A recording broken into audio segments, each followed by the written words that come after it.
women are the great temperature takers of the room, that we will walk in a room and start to gauge how other people are feeling and respond accordingly. And that knocked me over the head because I was like, oh my God, I totally do that. I totally make things okay for people, try to make people comfortable. And that was another thing that came out of the time when I had cancer, is that I recognized that about myself. And I also came across this saying that was not my circus, not my monkeys.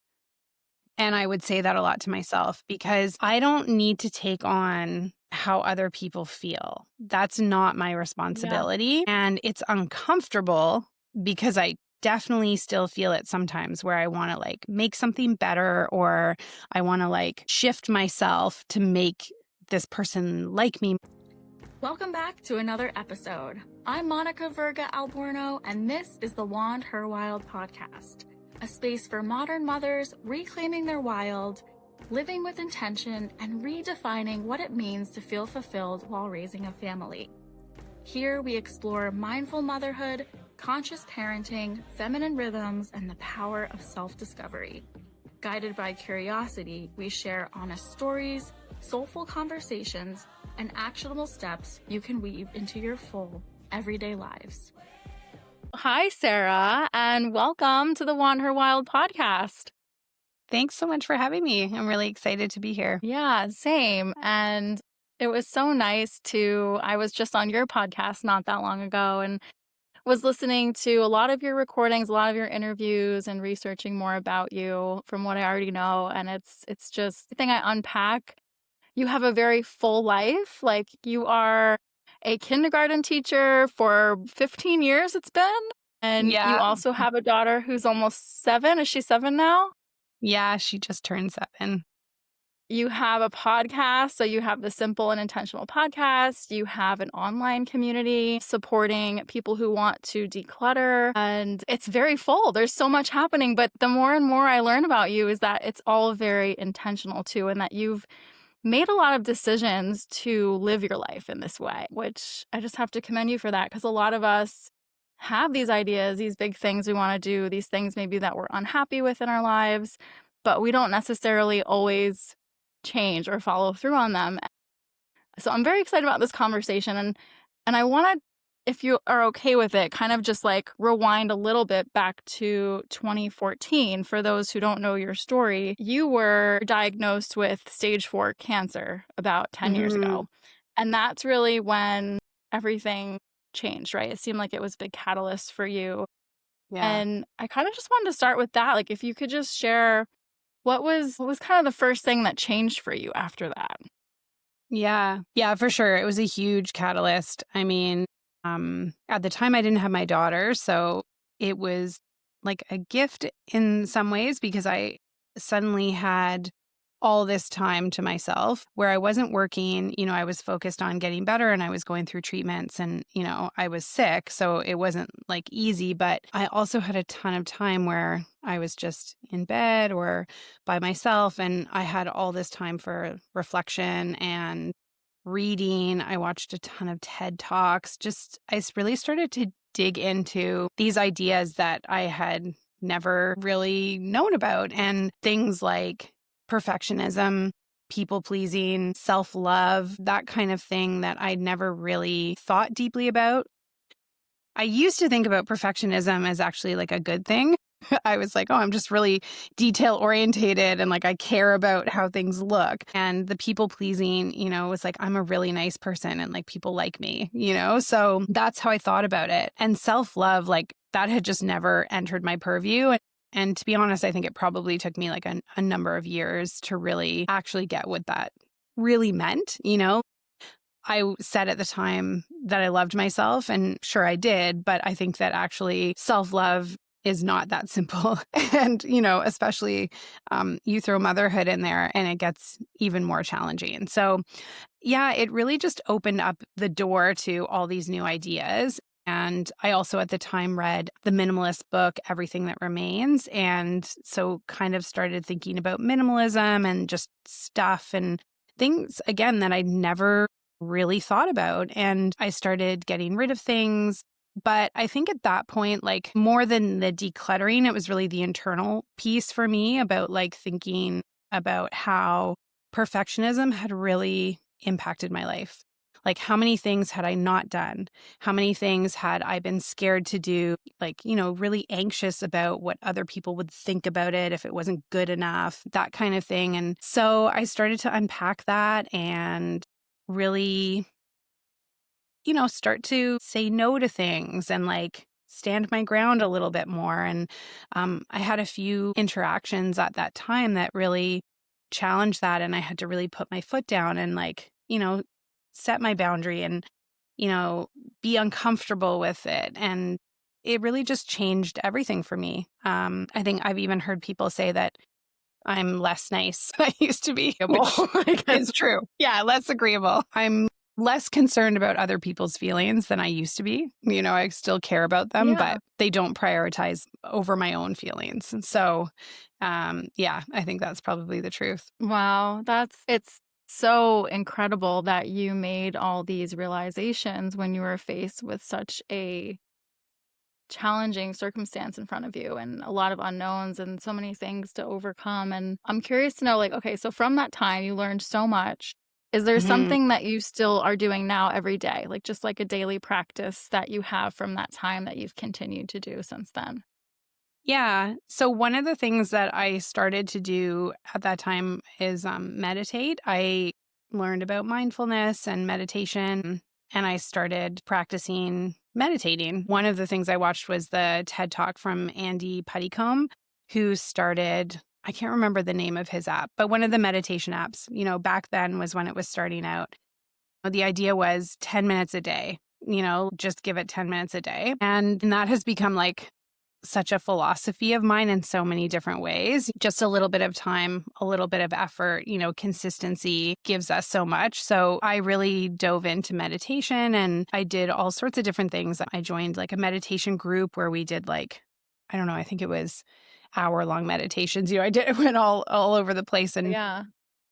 tried a lot of different things, but I really found that taking a little bit of time to get still, to be quiet, and just to carve out that space for yourself. And I mean, it's harder in motherhood for sure because there's just so much more noise and busyness, but it really helped me come into presence in a way that I had never experienced before, and like it sharpened life, like I would be really in a moment and like really enjoying something. Those things you come in and out of. Like it's not to say that I was always present. Like sometimes those moments are fleeting, but that the practice of meditation allows you to have those experiences. It allows you to become more self reflective. It allows you to slow down your reactions to things and your responses so that you can be a little more thoughtful about how you behave and how you act. And yeah, so that's something that I generally do still daily.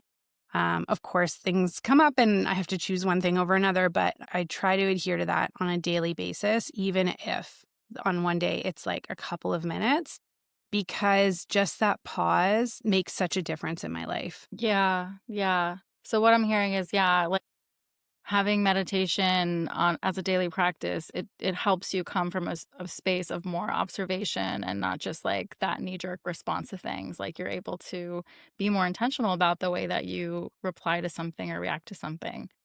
Yeah, That's a really good absolutely. one.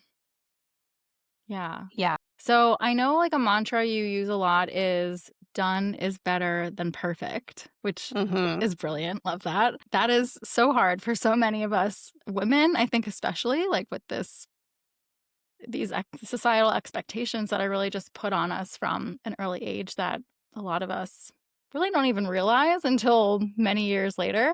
Yeah. Do you have some advice, maybe like how do you apply that to home and also work?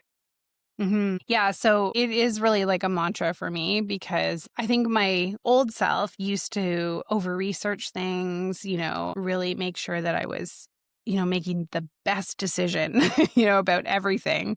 And like I can think about an example. I went on a trip to Iceland and I remember reading that like because there's like a lot of lava rock there that like you can that'll like shred the bottom of your sneakers or something. And so you shouldn't wear sneakers there. And spending all this time like researching hiking boots.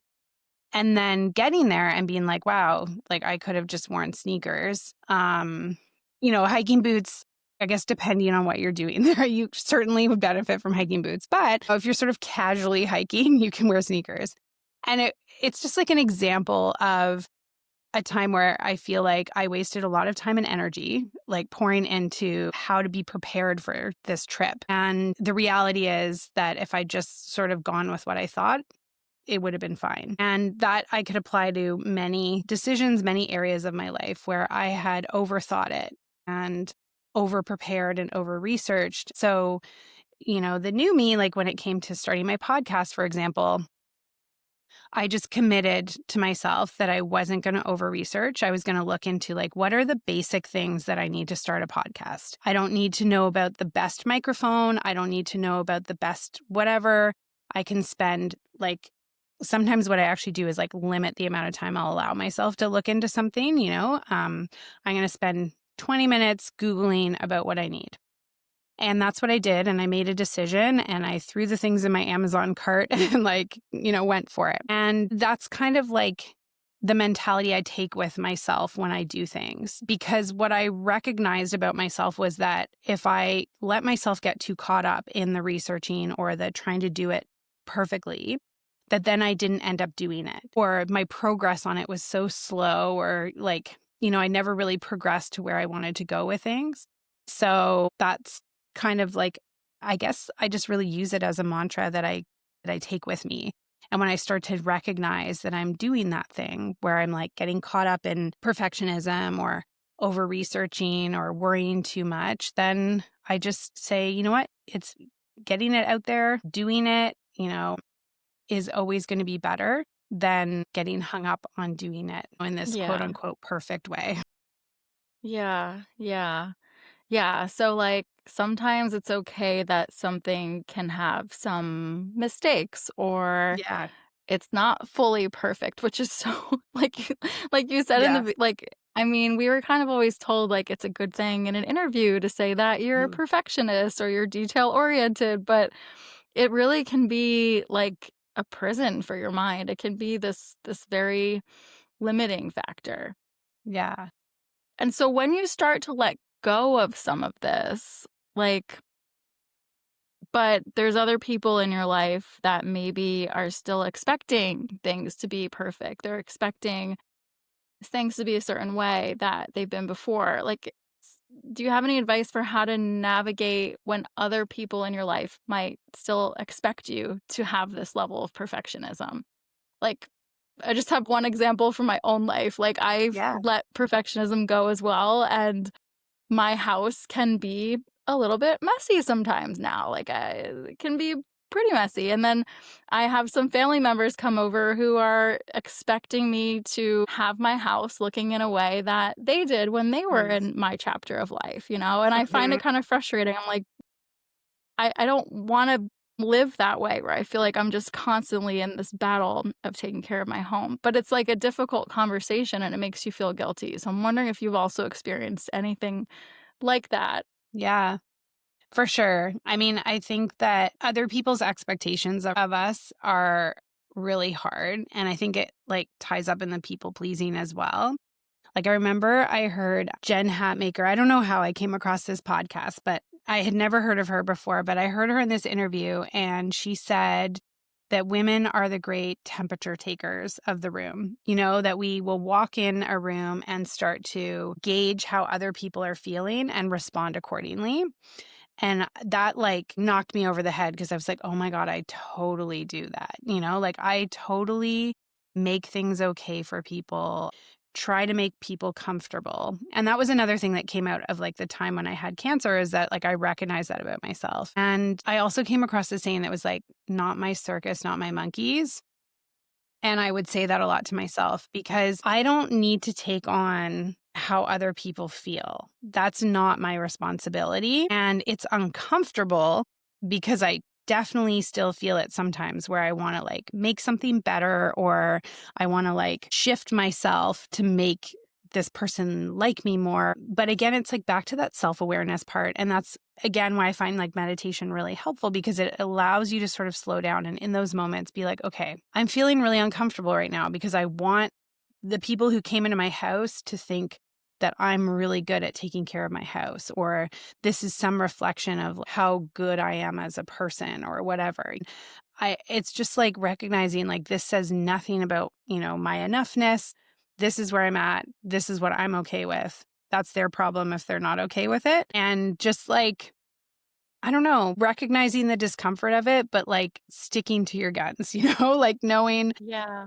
I'm prioritizing myself, I'm prioritizing my mental health, I'm prioritizing like the things that matter most to me. And like having a tidy home does not have to be the most important thing. Like there are so many other things that you can spend your time and energy on. And, just recognizing that people also come from their own perspective. Like, a lot of women who are older came from a generation where like that was an expectation put upon them, and they haven't shed that. And so it's like their own stuff. And that kind of thing also helps me look at people with more compassion, because it's like, well, they're not trying to make me feel this way.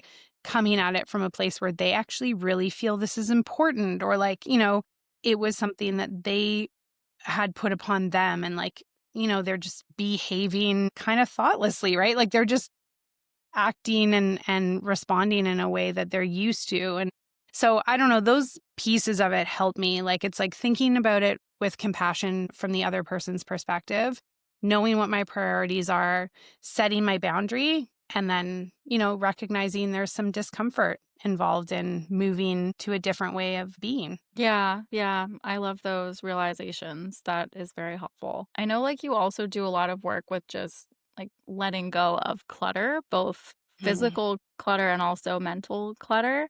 Is Yeah. there maybe, like, just a quick tip you could share with us of just how we can get started with that, or a way that you release and let go of clutter? For sure. Yeah, so there's a couple of, like, strategies I really like for just getting started if people are, like, wanting to declutter, and one of them is just setting a timer. If you set a timer for 5 minutes or 10 minutes and just commit to making some decisions during that time, and then, like yeah, and then that's all you have to commit to. It's like, I'm gonna do 10 minutes of work and then I can stop. And most of the time we end up doing more. But it's just sort of a tool to get you started. And on the days where you feel overwhelmed, like know you've done something and you can stop when the timer goes off. Another thing that I really like is like a maybe box. So if you're not certain about something, this is such a great strategy. If you just put things away that aren't a definite yes or a definite no, and just sort of live without them for a little bit of time. And then you can go back to it and see how you feel about those things. But often when we sort of like broken the connection a little bit, you return to those things and don't feel as strongly about them. So those are like two, I would say, like really quick tips for physical clutter. And then mental clutter, I think, like going back to what we were talking about with like perfectionism and people pleasing and that sort of thing, I think um, just practicing saying no to things that don't feel like a yes. And you don't have to, get it right 100% of the time. But if you say no to one thing and you feel how good it feels to like save that space for yourself, or like not be so stressed out and like rushing from one thing to another, or whatever it is that yes would have done to you, then you can start to say no to other things that allow you to prioritize what matters. Because I think when it comes to our schedules and that kind of thing, like we often think we should be doing things or we need to say yes to things, but that you actually get to be in charge of most of what you show up to. Just practicing saying no when it's not a yes. Yeah, yeah. Thank you so much for sharing those. Those are great. So, I also would love to know, motherhood really inspired you to write. You enjoy writing and start Hmm. your podcast, start recording and interviewing and sharing your voice. And Yeah. those are not so easy feats to do. I mean, a lot of people would be maybe not sure where to get started or doubt themselves. And I'm just Yeah. wondering, like, do you have any advice for someone who has this kind of like has a creative project they want to start, or a passion project, or something they feel driven to do, but they might be afraid to get started. They might not sure not right. They might not quite know how to get started. Yeah. Is there anything maybe you can share just from your own experience? Yeah. I would say just start. And I think, again, that goes back to like the perfectionism part where we can get caught up in not beginning things because we're scared. I mean, honestly, I know this seems kind of heavy, but I think you get one life that you get to live and you want to do things that matter to you. And it's a process. Like, I for sure, when I started my Instagram account, like, I don't know, I guess maybe 4 years ago or something, I was so terrified posting anything, just like putting myself out there. Mostly because I was worried about the judgment of people who I already knew, not strangers. What is my family going to think? What are my friends going to think? Yeah. And that really like stalled me. And so I mean, what I did, I just didn't share it. If people came across it, it was fine, but I just didn't share it because I knew I wanted to do it and that was a barrier to me. So I just started. And I started slow and, over time it became easier and easier. And I think I just became more comfortable and like more solid in the fact that this is my life. I'm choosing how I show up to it. I don't want to play small anymore. I think so many women, that's what we do because we've been conditioned to be so agreeable. And that's not how I want to live. Like, I really want to be myself. I want to share the things that I know can make other women's lives better because I've been through this and I've seen, like, in the span of 10 years, like, I'm a completely different person in so many ways, maybe almost entirely. Like, I don't know. But I feel so much more confident. I feel happy. I feel, a lot of like trust in the fact that when I make a decision about something, even if it's not comfortable in the beginning, that it actually will work out, like those hard decisions, when we pursue them, they do come to something better. And I think you just get that confidence from doing things.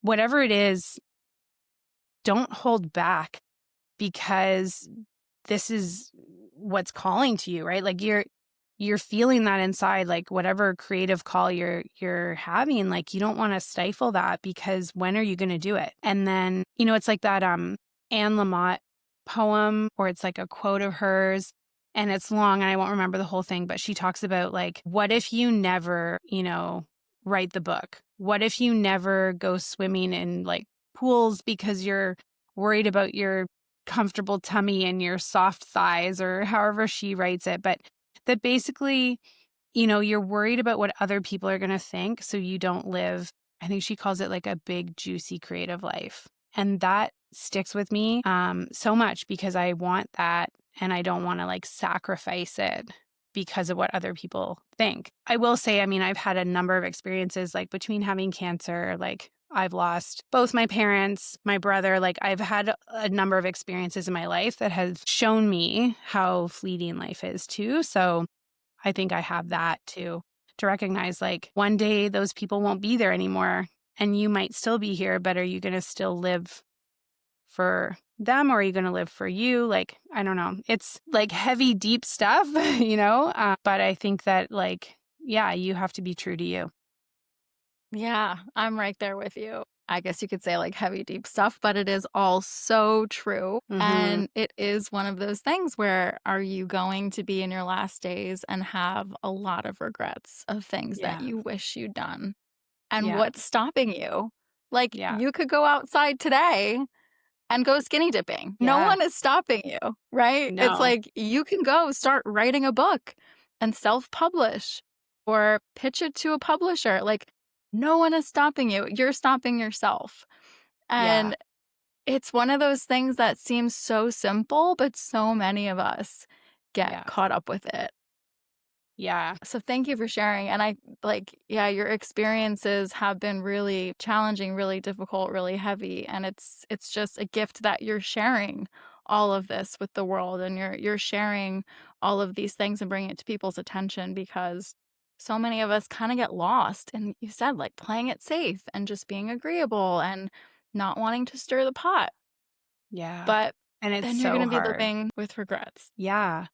And it's so hard, and I don't wanna, like, say that like, I didn't do any of these things overnight either. Like, I really did work through, like, a lot of uncomfortable feelings and, like, come to a place where, I still have those moments where I'm like, "Oh, man," like, my coworker is looking at my story, like, that kinda thing, thinking, "God, what is she thinking about me?"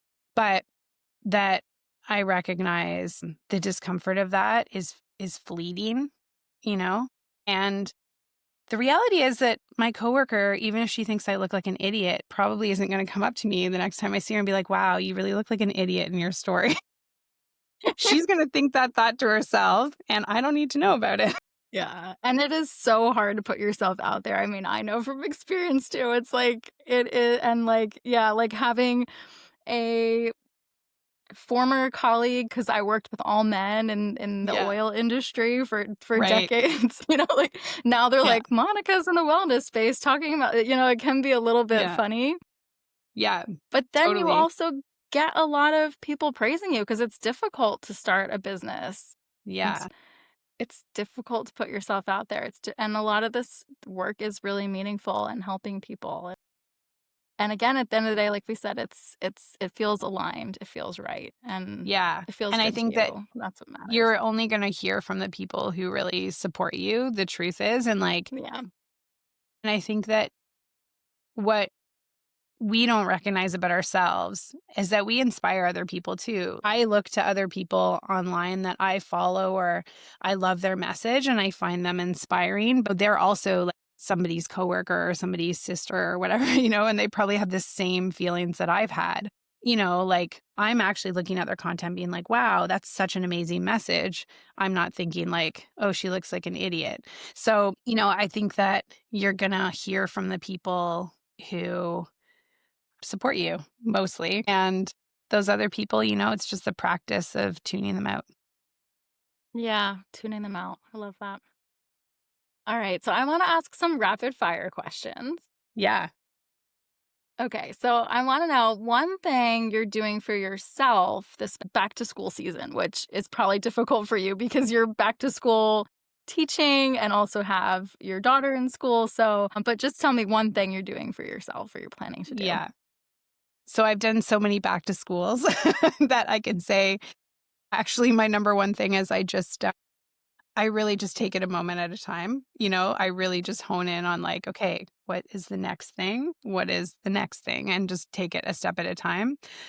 Paired with also, like, planning ahead. So, I know the things that are coming and, like, if it's, clothes or whatever, like, ordering stuff ahead of time, making sure we have what we need well ahead of time so it's not a scramble, but recognizing it's a transition, it's a busy time, so just, like, one thing at a time. Yeah, love that. So you are an avid tea drinker. What's like Mm, your go-to tea? Like, how do you take your tea? yeah. I am an avid tea drinker. This is something that, like, pretty much everybody knows about me. My now go-to tea is a cream of Earl Grey tea latte. So I bought myself a milk frother earlier this year, post when my mom passed away. I was like, you know what? This is the time for elevating my tea experience. And I really love, there's two brands that I really love, which are both Canadian, I think, but one is Genuine Tea and the other one is Sloan Tea. And they just have delicious cream of Earl Grey. And I have it with frost milk and a little bit of sugar. Ooh, that sounds so decadent. I love that. Mhm. All right. What is your favorite autumn activity to do with your family? Yeah, I really love a walk in the woods. Like, I live in Canada. We have great fall leaves here. The color's amazing, the smell, everything. And it's just really nice to get amongst a lot of trees and enjoy it. Yeah. A quick decluttering win. Yeah, I think I shared the timer, but what I would say is like, okay, pick your most stressful thing because this might feel big, but it'll move the needle the most. What's causing you the most stress and make one decision about it to help, whether it's get rid of it or where you're going to put it or what you're going to do with it. Just one decision. I like that. And then what's a recent no that felt good? I had to think about this one because I don't know if I've had many no's lately. But, I did say no to attending, like, a family event, like a dinner, and I realized that if I did it, like, it meant that editing my podcast later would be stressful and I wouldn't get my workout in, and, like, it started to, like, infringe on too many things that were important to me, so I didn't go. Okay, cool. Yeah. All right. Well, I think that's it. And I just love hearing everything you have to share, Sarah. And I am an avid listener of your podcast. Thank you. I know you also have a coaching program that you're doing or a group program that's coming up. Do you want to share a little bit about that if anyone listening wants to connect with you more and learn more about you? Yeah, so I work with women in 2 different ways, like one-on-one or in a group coaching program, and it's a 3-month container really where, like, we move through clutter, self-worth, mental load, and intentionality, planning, like, thinking about becoming her, and we move through all of these things that our behaviors and barriers, start to shift them, and then start to set sort of some intention and some vision and some goal setting and planning so that at the end of the 3 months, you've really decluttered, you've made a difference in your space. You have a clear vision of how you're going forward and started to act with more intention, and that you can line up your action with where you wanna go. Yeah, it's great.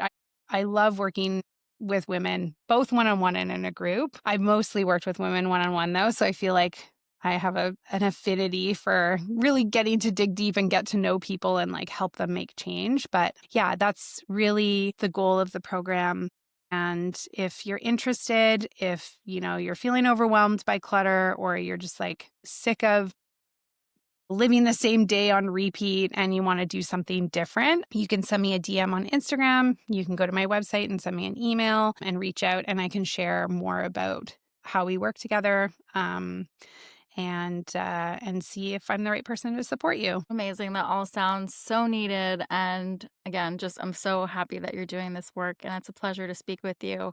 Thanks again for being here today. Well, thank you so much. It was a real pleasure to get to talk with you.